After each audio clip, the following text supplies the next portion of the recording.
Raising a power to a power. So we have something that we're raising to a power.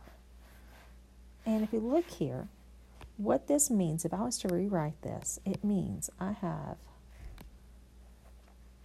3x cubed y times itself 4 times.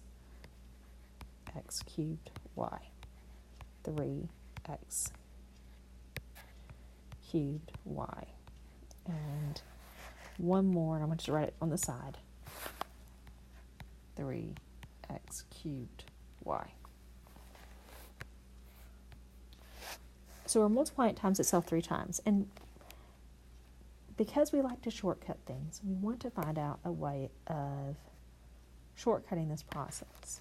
Well, repeated addition is multiplication.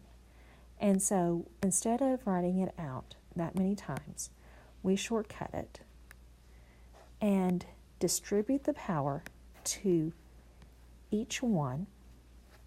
And what often gets forgotten is your poor little coefficient.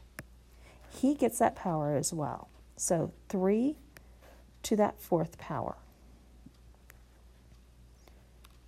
X cubed is being raised to that 4th power. And y to the 1st is being raised to that 4th power. So when we have these, we're going to multiply the exponents.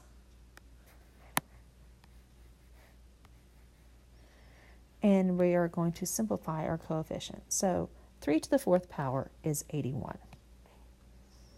X cubed to the 4th power is 12. That means I have 4 sets of x cubed, which means I have 12 x's being multiplied. Y to the 1st raised to the 4th power is y to the 4th. That's my final answer.